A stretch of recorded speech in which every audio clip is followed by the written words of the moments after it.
It's Monday, which is a great day. Happy Monday to folks. That's right. We need to have some music or something. Like I need to bring my music back because I'm trying to dance before we get started.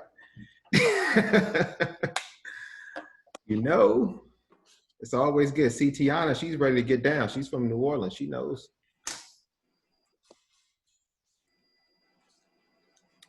Well, I see we're over 100, so that means that our system is working properly. That's a good thing for us all. And first, I just want to say happy Monday to folks, and I'm really excited to see you all again. This is like the big week.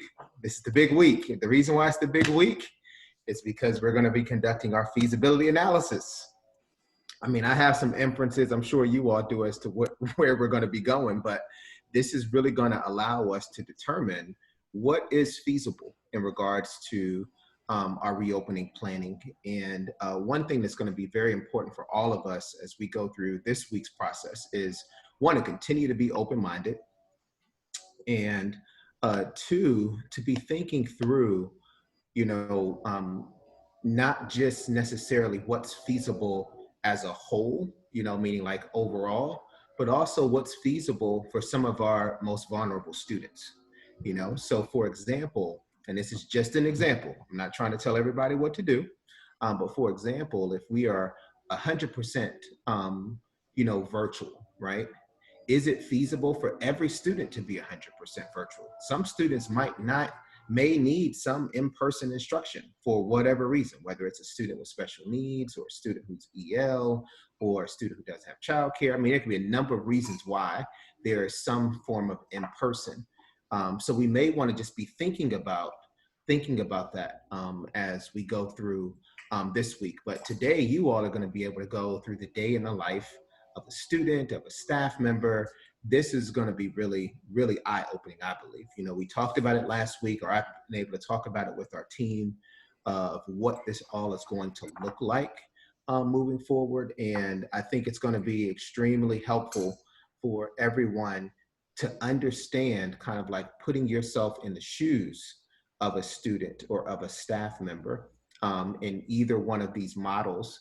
And that's going to help us to determine, really what's feasible and what are some additional supports potentially that may be needed for whichever model we go with. So I'm looking forward to today. Just wanted to kick us off with that. We were supposed to wear patterns today. I put on my patterns. I had to find a little something to put on. I was looking for my whole African my dashiki. I couldn't find it, so I got to order another one because I'm gonna start wearing my African pattern. I'm like into this whole African, patterns now. So that's gonna be my new thing. Black Lives Matter. But anyway, so I want us to turn things over to Dr. Mozingo. To kind of get us started for today so that we can, not waste any time, because we need every minute we can get over the next few days so that we can deliver and be on point next week. Because next Friday, we will actually be presenting our comprehensive plan to the board. And this Friday, we're going to be sharing out with our community what is feasible in regards to our models. So Dr. Mozingo, take it away. All righty. Good morning, everybody. This will be the shortest comments you've ever heard from Dr. Mozingo. 30 seconds, you can time me. But I just wanted to say three things. One is we really continue to thank you for your deep commitment and thinking through this process. Number two, we're on schedule. Dr. Hutchins mentioned that last week to different groups, but when you look at our timeline, and thanks to your work and your commitment, we are on schedule with achieving a variety of milestones within this reopening process. And lastly, I'm going to turn it over to Sima or Natalie to get you started with today, because I feel too that we are really in the sprinting now, right? I mean, we're moving fast. So we thank you for everything that you're doing and look forward to today. Thank you. I'm sure someone timed me. That was really fast, Dr. Mozingo. I was trying to give you time because we need it. Good morning, everyone. I'm actually going to pass it over to Christina. She has a really fun check-in, and she's going to share some updates with us all before we get started for today. Good morning, everyone. Really excited to see your faces this Monday morning. Wanted to start with a quick check-in. If you all can add to the chat, which picture resonates with you today and why? So you might be thinking, you can do the pickup sticks as number 3. You might be feeling like you're trying to solve a really tough equation. You might be feeling like you've got some serenity and recharging from this weekend. Maybe you choose number 6. You're trying to figure out how all the pieces fit together. Great, seeing a lot in the chat, a really big range. As we're going through, we know that today we're really going to be figuring out what does the work look like moving forward. And as we're going through, we really want to make sure that we're keeping those norms front and center, especially as we're getting into our work in breakouts today. Where we are today is we're really going to look at what model is our best fit. So we've been working across teams to develop our plans, to dive into the models. So today we're really, like Dr. Hutchings said, going to think about what is this model as an experience like for students, for staff, for community members, for families.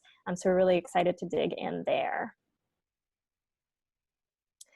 The things that we're really thinking about this week are how will our students and staff experience be in 100% virtual or a hybrid model.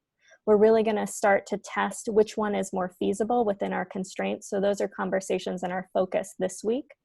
What we're going to move into next week is how can we communicate and build understanding for which model we're recommending with the board and the larger community. So we really want to make sure that whichever model we're picking based on the constraints for recommendation, that we're really communicating that in a thoughtful way so that we're bringing people on board and creating buy-in.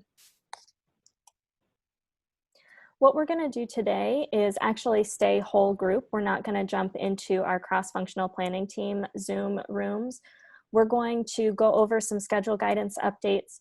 We're going to show some trends in the playbooks and some next steps. Then what we're going to do is spend a large amount of time in breakout rooms within this group, really testing out what is a day in the life for specific personas in a hybrid model and in a 100% distance learning model. Then we'll come back together and we'll share whole group to get some trends and ideas and close out and give a preview of the rest of the week. So I wanted to give a little bit of schedule guidance updates based on some things that happened last week. So the EDT team and principals met last week to review and provide feedback on the hybrid schedules. You'll remember from what feels like an eternity ago, 2 weeks ago, we started building out the hybrid models, thinking about what are the best practices, the best fit for ACPS. Last week, we started building the draft virtual schedules. So thinking about if we are recommending 100% distance learning, what does that model look like? Some really big wins that we have is that we have incorporated feedback from a larger stakeholder group. So we're really bringing in those community voices, thinking about what was the experience like and what do we want to really plan for. We also have some clear focus areas for what we need to build when we're thinking about 100% virtual schedules across each grade band. The things that we're really thinking about is that elementary school and secondary have really different constraints in virtual schedules. So thinking about the learning from the spring and over the summer, making sure that we're not overwhelming secondary students, that we're thinking about the planning expectations. So we're really trying out a couple of different models with those leaders. We also want to make sure what we heard loud and clear is that while we want to make sure we have division-wide expectations, that those expectations are flexible enough for school leaders to have room for innovation while we are creating continuity for families, students, and staff. So we don't want to have someone's experience be incredibly different from one school to another, but that there is some continuity between them. The next steps that we are taking is that this week principals are building out test virtual schedules in planning cohorts with like-sized communities. So the K-8 campuses are planning together. The elementary schools are split into different planning cohorts, and the middle school teams and the high school teams are planning. We're going to meet on Friday to test out the vertical alignment of the different schedules to see what are we asking of staff, of students across our division to make sure that we have a really cohesive experience. So this week is all about making sure that we're really thinking about the components of a virtual schedule. And I'm going to toss it over to Natalie for the next slide. Thanks, Christina. So I wanted to spend a little bit of time talking about what we're seeing in the playbooks as we're going across, looking at different teams' work thus far and leaving some feedback. Generally, I want to say that the playbooks are in such great shape. We are super impressed with the amount of guidance that teams have been able to add thus far and the level of detail that you're adding for your stakeholders. But based on what we're seeing across the playbooks, I wanted to provide you some guidance to help you think about what does kind of a successful playbook look like? What does it include? So I've created this checklist here of success. What it includes to take note of is clear criteria for success that is aligned to the guiding principles. The division guidance outlines what central office and departments will do to support schools.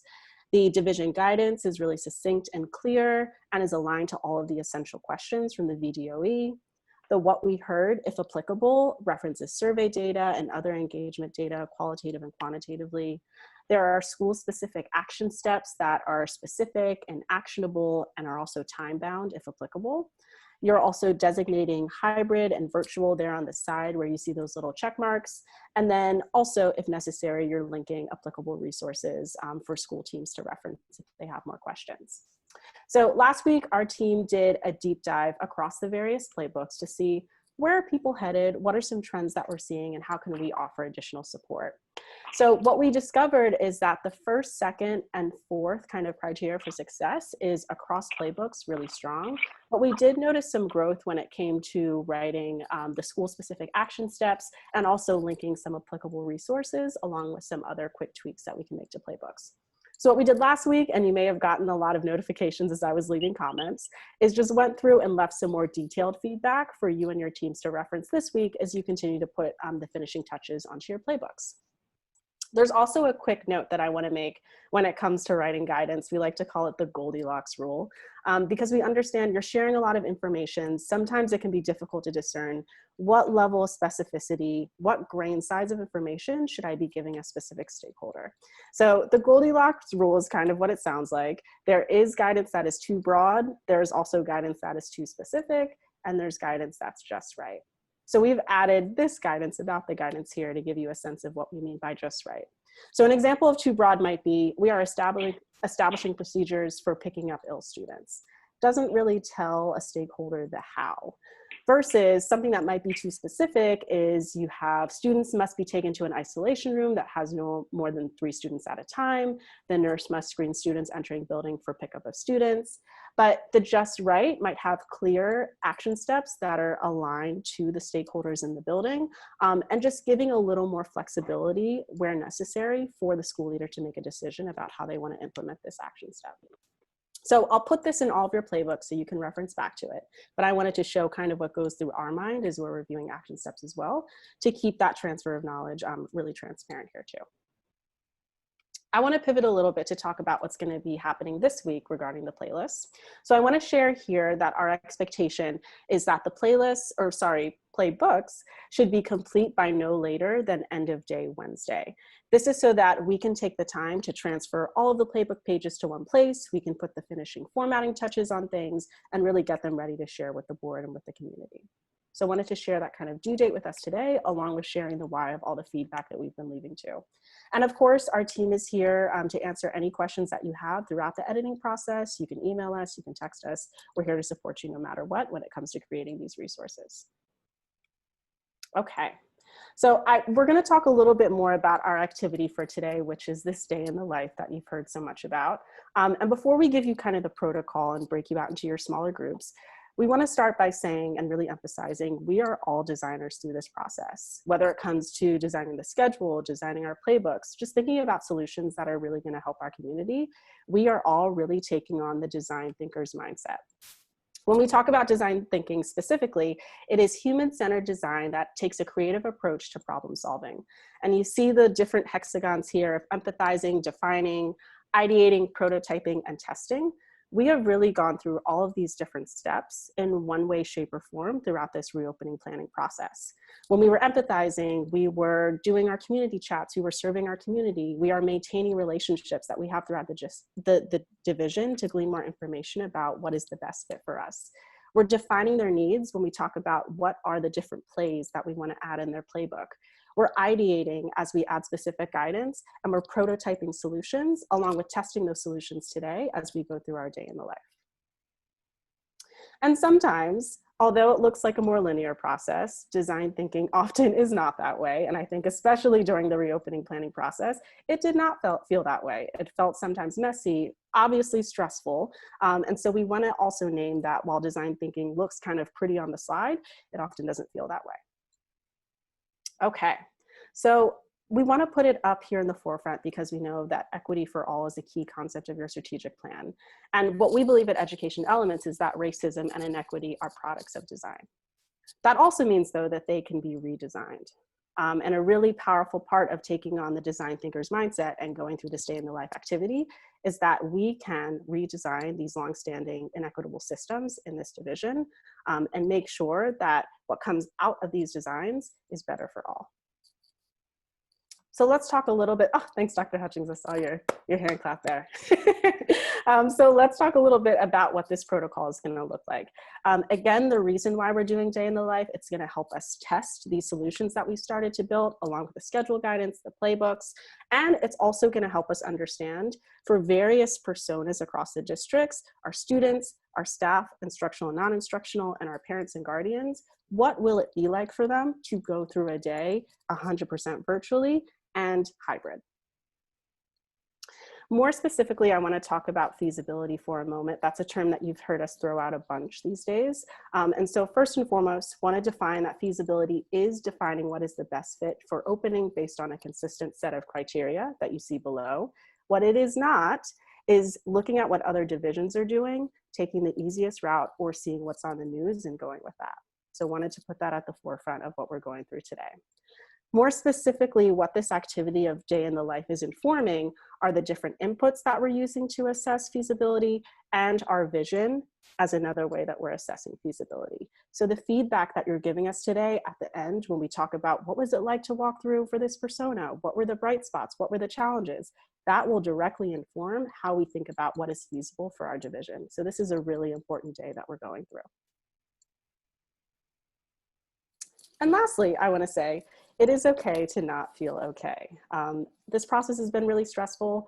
This is an activity, particularly, that can bring up a lot of emotions. So if you feel proud, thoughtful, confused, guilty, attacked, or defensive, these are all natural parts of the design thinking process. So don't necessarily shy away from those really powerful feelings as you're having conversations today. And one more thing to note here is that we're doing this intentionally earlier in the process. So this isn't supposed to be a run of show of how the first day of school is going to be. We're going to have a lot more time to dig into designs and understand where we might need to build additional guidance, where we might want to allow for a different variation across schools. This is, remember, this is much, we're doing this before we pick the feasible model because it's meant to give us more information and meant to be tested.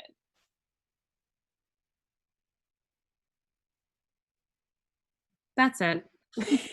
Thanks, Emma. All right, so we're going to take a moment to walk you through each one of the steps. There's more than one click to get to what you need to do, so we want to show that for you very specifically in case you have any questions. But to go through it more broadly, we're going to split you up into your groups. There's about 35-ish groups, so it's going to be relatively small. Once you're in your room, you're going to be assigned a persona. The number of your persona is the same as the number room you're in. So if you're in room 12, you are taking on persona 12 for the day. There will be additional instructions inside the Day in the Life sheet. I will show you how to get there, don't worry. And you will essentially follow those questions in order to work your way through the activity and have a closing discussion before we yank you back all together very abruptly to have a broader closeout conversation. So let me show you real quick what that's gonna look like here. So what we're going to do in just a second, we're going to put the facilitator's agenda into the chat, and everybody will click on that and be able to see what I am looking at right now. Actually, Christina or Sim, if one of you do that, that would be great. Thank you, thank you. So once you are in the facilitator's agenda, which we're about to share, you are going to scroll all the way to the bottom, and let's say you are in room 10. You've randomly been assigned there. One person from your group, or all of you, if you all want to take turns typing into the document, we'll scroll down, click on where you see room 10, And this will be the document that you're working out of for the rest of our time together. This is specifically your groups. And once you're in there, you're following the directions, the first of which is to type or copy and paste what your persona is from here. So for example, I am in group 10. My persona is an 8th grade student who is an English language learner who has asthma. So I'm gonna make sure I transfer that persona into my room 10 document, and then I'm going to follow the directions here. Okay, so as you go through, one thing we want to point out is that we've added some examples for what a 100% distance and hybrid schedule could look like. Want to emphasize they are examples. We pulled them from the playbooks. We pulled them from our knowledge of what we're seeing across divisions as well. But we want you to poke holes in them because you are the experts here. So we've linked where we got the information from. Oh, and I will slow down. Yes, thank you, Michelle. If I'm going too fast, please chat me and I'll make sure I reiterate things. So once you're in this document, you're looking to the left here where you're seeing where we linked specific information, but we also, again, want you to poke holes in the guidance that we've added here. So using the list above, jot down anything that's coming to mind about what school would look like for your specific persona. And I will make my screen bigger too. I'm loving all the facilitators' notes here. One moment, please. Please hold. Okay, yes, I will make it bigger again. I'm gonna try one more time. Okay, I hope this is big enough. So as we go through here, this is essentially gonna be the activity that you do for each part of the school day. For instance, this first table here says, when I get to school, what will happen? School looks different than last year in that, et cetera, et cetera. The next portion of the day says, over the course of the day, this is what my classes look like. This is what I am doing in a classroom. If I have questions or get stuck, this is who I have to turn to. So again, examples are here, and you are building out additional things to note for your persona in these boxes here. Okay? You're gonna go through this for the entire school day. Take your time, have a rich discussion. Our team will be popping in and out to offer support, so we'll be here to help you if you need it. When you finish with the school day, you're gonna come to the group reflection where we have some questions that we want you to work through and kind of reflect about what that day was like. One person can type in the answers here, prepare to share if we have time what some of your themes, trends that came out of your conversation were. And if it's easier for your team to process, what we've also added down here is you can add all of the additions that you made throughout the entire school day. So you can look from kind of like a bird's eye view, what would that full day look like in one place versus spread out across multiple tables. So that's an option if you wanna add what you added to this section 4 here. Okay. Someone said, for pacing purposes, how long will we be in breakout rooms? Great question. So I'm looking at our time now. It's about 9:25. We are here until 11. We're doing pretty good on time, actually. So I think we can afford to leave people in rooms for 45 minutes to an hour, ideally using that last 30 minutes of time to have a whole group reflection. Okay. Any other questions people want to put into the chat before we break you out? Okay, last call for questions. Awesome. As I said, we're gonna be in and out of rooms. You can email us. You can access the chat if you have a question. We are here to support you no matter what. And Veronica, I think it's time to break people out. Go ahead, Sima. Nope, you're good? All right, so I'm gonna stop sharing my screen here. And any moment now, you should get some kind of box on your screen that's telling you to go to a breakout room. And once you accept that, see you later.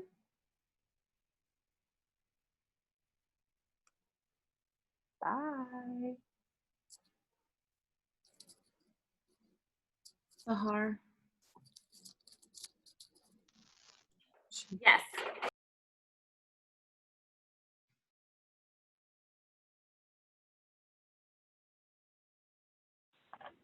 That was a rough activity. I can just say that.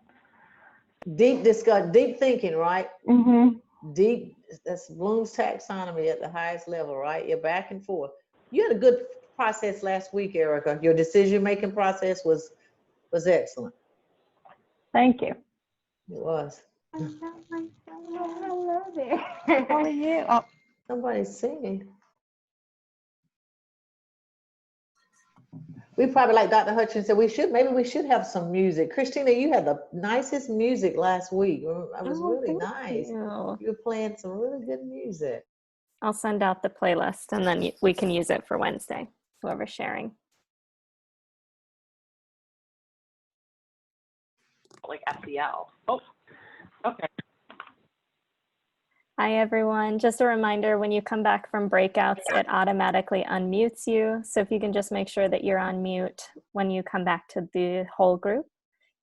I can just tell you we're exhausted. We didn't even get to lunchtime. Not as far as lunch.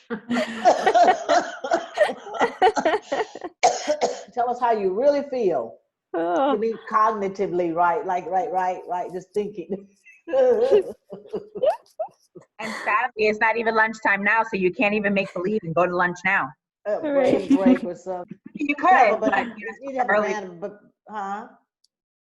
Everybody said- needs a banana. I said you could, but I mean, you know, you could make it your lunchtime if you wanted to. I don't know what you guys are talking about. We got our kindergartner all the way to graduation, so we're good. Well, Amazing. From I- kindergarten. We're going to college. Oh my goodness. yeah, group 6 was really, really on it. So want to just bring everyone back together. We said that once we did this activity, we were going to do some whole group reflections. Again, like some of you have been sharing out, thank you, Terry, for kicking us off. You might be coming back from that activity feeling completely overwhelmed, exhausted, or excited, inspired, like you're focused, you have a clear direction that you want to go in. So we want to just go through a few different rounds in the chat. We might invite you, as we're seeing your reflections, to share whole group coming off mute. But before we jump into reflecting on that activity, want to just share a little bit about why we decided this activity and why now. So we know that we could have done this activity earlier on, but we think that it's really important to do this activity right now, because what we've spent the last couple of weeks doing is getting our hands dirty, thinking about what does the virtual model look like? What does a hybrid model look like? What are the different pieces of information that we're getting from neighboring divisions to really guide our thinking? We've also had community chats where we're thinking about what are we hearing from different stakeholder groups. So with all of that information, we were able to then put ourselves into the shoes of different personas. We know that right now we really have crunch time where we need to take all of our information and start building the plan in more detail so that we can provide a really excellent educational experience for all students, all staff, all families. But we think that it's really important to go through this activity with some deep empathy for different people who might be going through a day in the life in ACPS.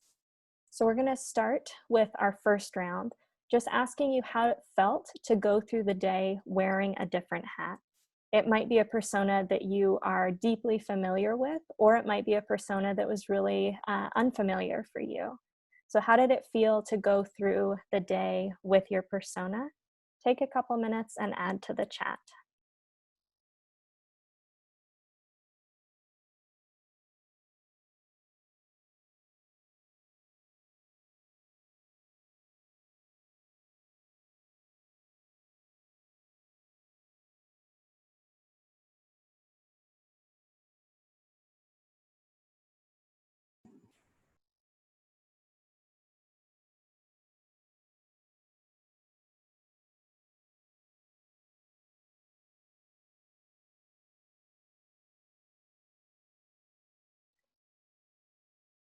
So something that is coming through is that we're gaining a lot of empathy for different people in the division, for principals as they're walking through these different schedule models, thinking about what the experience is like for students, that there are multiple moving pieces we need to consider, from transitions to arrival.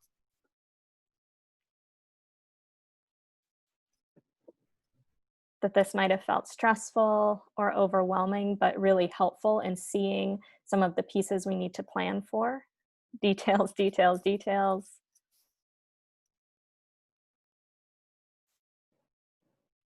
And really rising to the surface the considerations we need to have for families in either model.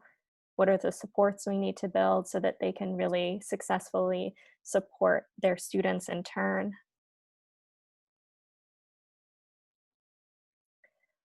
Before we jump into the next round, and feel free to keep adding to the chat, we'll have some people share out in just a second. We wanted to make sure that there were different personas and that we assigned you a persona so that you were forced to flex into a different mindset and experience. We could have very easily just said, step into the shoes of a student. But what we've found when we've done that with other divisions is that some student voices get left out. So hopefully throughout this process, there are a variety of voices that are coming to the surface. All right, and I see in the chat, Alex, if you could come off mute and share about what this brought up for you all about different needs across age groups and reflecting on stakeholder experience, that would be great. Reflecting on it from the perspective of our session 21 or more broadly? Either one, just reflections on how it felt. Well, the feelings, well, number one, the feelings were great. One of the things was that we were feeling for someone, but I was starting to know more about how that group was feeling. So I think it was helpful because we had the perspective of a principal in our group, but just also listening and hearing to those groups as we walk away. So for example, this exercise was fantastic. And I'm thinking, okay, well, if I ask the principals, just got all of them in the room, that context, what information would they say? And to what extent can you truly personalize everything? And that was something that came up in our group, is how do you not leave certain groups behind, that their context is, throws in kind of a more complex aspects that you may not easily solve. So. Thanks for sharing, Alex. The piece about not leaving anyone behind is something that we'll really dig into, especially in round 3, of what are the things that we really need to build moving forward. Also seeing in the chat a couple of people mentioning the need for test runs or simulations. As we're getting clear on what model we're moving forward with, doing those test runs and simulations is going to be really important to walk through what this day actually looks like and really solving for some of those small pieces. So thank you for raising those. We're going to jump into round 2, and this might connect with something you've already written, but what did this experience spark for you? What's top of mind as you're moving forward from this activity? Take a second, add to the chat. You might also, if you already wrote in your first round, scroll through, read someone else's ideas, and add to the chat what's really resonating with you. So we'll take a minute here. What's sparking based on this experience?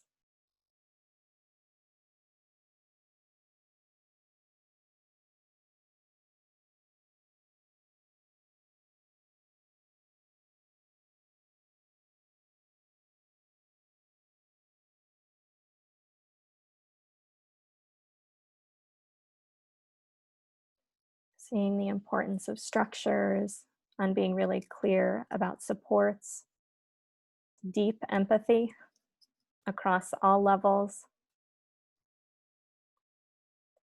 being really clear about communication, that in this sea of uncertainty, that communication of what the experience is going to be like, what you can expect, is going to be incredibly important.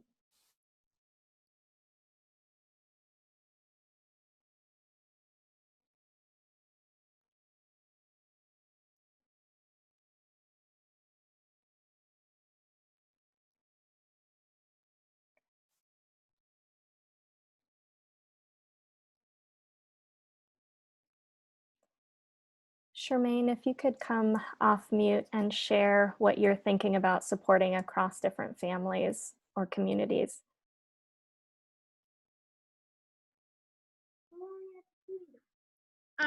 I was just thinking about our group had to be a parent with one child in elementary, and just also thinking about sometimes we were answering it from the perspective, well, what kind of parent is that? Am I a parent who shares an apartment? Am I a parent who speaks a different language? Am I a parent of a child with special needs? And so the communication is going to need to be clear and in multiple languages and across multiple modalities. And then we're thinking, are we a parent with internet or without internet? So just trying to really reach everybody that we possibly can and make sure that no matter what model we choose, we're not leaving anybody behind. Thanks, Charmaine, for surfacing that again. I think the really clear trend across this activity and experience is that we need to be really thoughtful about how we're communicating, what we're communicating, and who we're communicating with. There's also a trend in the chat that's coming through about really thinking about the phasing in of different models, of being flexible, making sure that our models aren't susceptible to just being one way and that's it. So I think that's something that's really clear as we move forward, of knowing what's happening next as well. We're going to jump into the last round for the last couple of minutes before we share out our next steps. But the last round just has you think about what you're thinking about for what you want to design for or plan. This could be something that's really specific. Maybe there's something that you're already working on, like a way that you're going to communicate with families. Maybe you're building a schedule for a virtual model, or maybe you're just thinking more globally about a professional learning experience you want to provide for families or for staff. What are you thinking you want to design or plan based on this activity? Take a minute or two and add to the chat.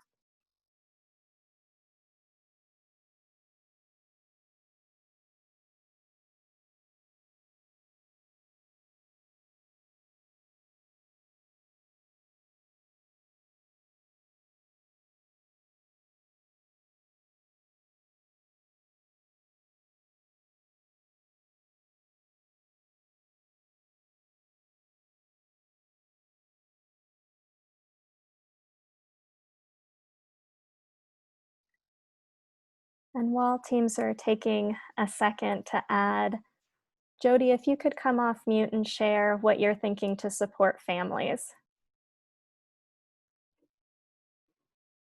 So one of the things that came up as we were kind of paralleling our process with a fourth grader at home in both models was, wow, there's some things that if put in place or we help guide our families to think about, like what happens in this emergency situation. And some of these things families may already have in place, but I think we can certainly provide some opportunities to make suggestions for how to, or what if, or when.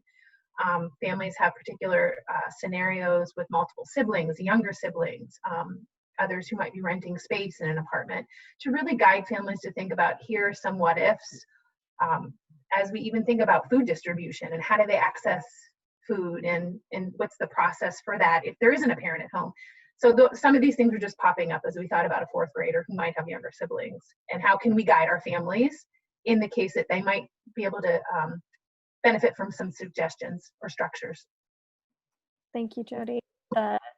The piece about designing clear structures, protocols, and supports is something that's coming up again and again. So I think that we have the experts in this room to really build this plan.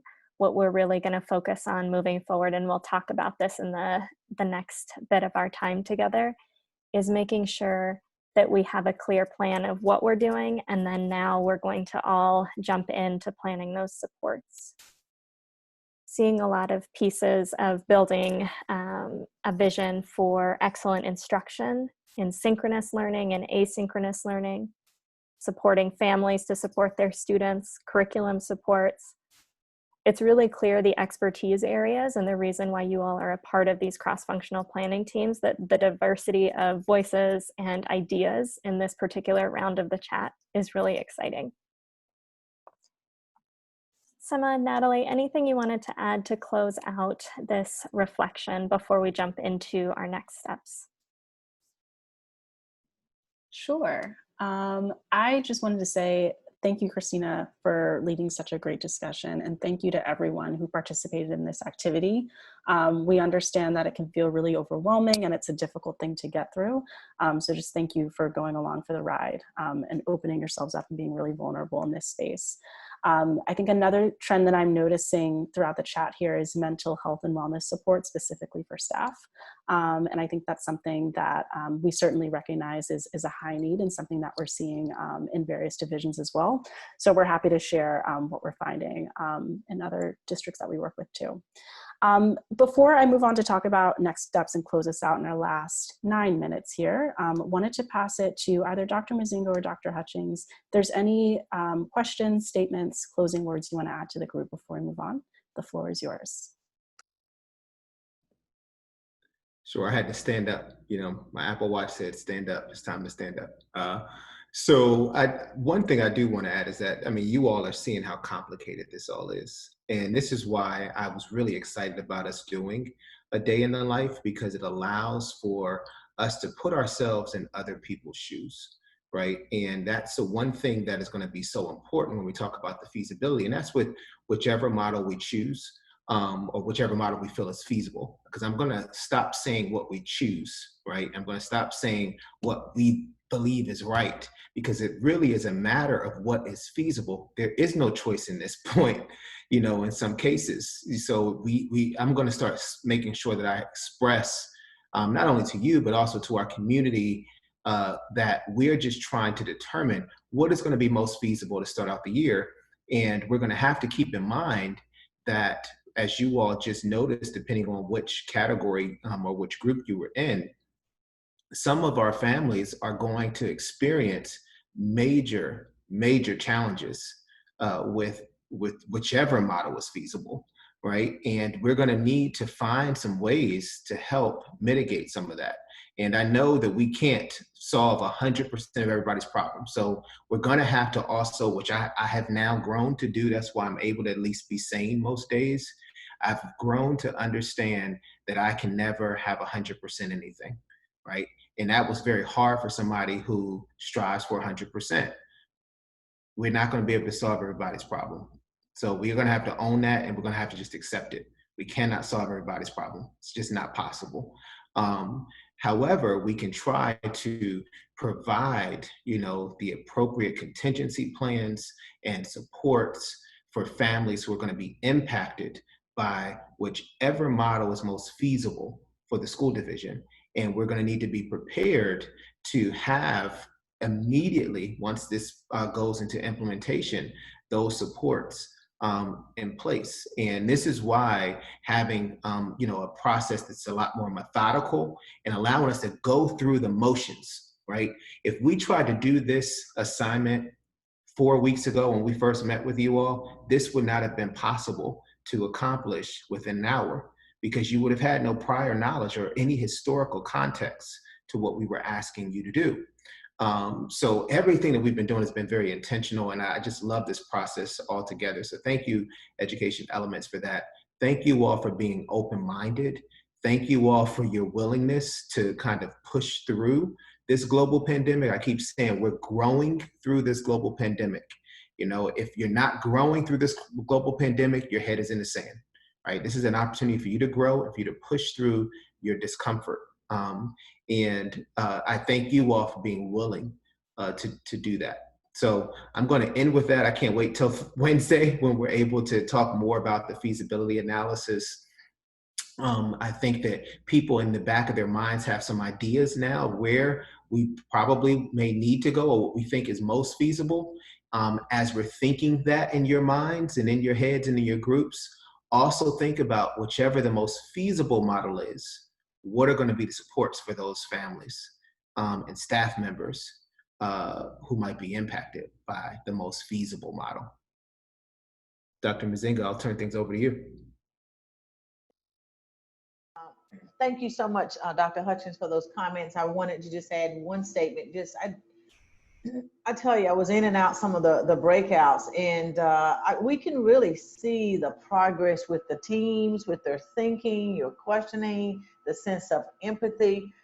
we know that schooling is a complex process, but it was just engaging to see, although someone said, oh, I got a headache, this is really intense, but I could really see that the teams have really grown and are very serious about this work. So this is really good. I also noticed that many of you were really trying to personalize the experiences within either model. We've had a lot of questions in the chats about what is the difference between the two models. So certainly appreciate that activity. And we want to, again, like Dr. Hutchins mentioned earlier, we just want to thank Natalie and Sima and Christina for the work that you're doing too to keep us moving forward.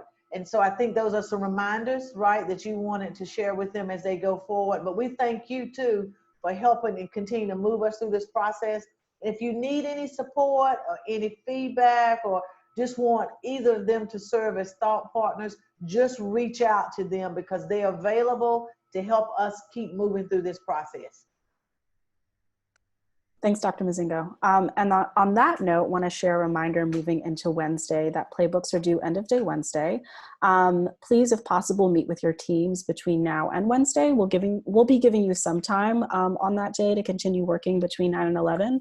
But we want to make sure that you're putting the finishing touches based on your experiences today and your reflections from today. One thing our team is also going to do is we're going to go through all the different pages that you filled out today for the day in the life and just pull out some more concrete trends that we can share with the whole group. So expect some more information on that coming soon too. And then of course, as Dr. Mozingo mentioned, if you have any questions about anything that's happening between now and Wednesday, you can reach out to us. You can tag us in the comments section of your playbooks themselves, and we'll be in there and helping you figure out whatever challenge you're facing. So we're here to usher this process along too. And I think that's it. Unless there's no other announcements or questions that people have, we can give people a few minutes back into their day. Great. Thank you, everyone. We'll be here for a few more minutes if you have any other questions. And thank you again for your time today. Really appreciate it.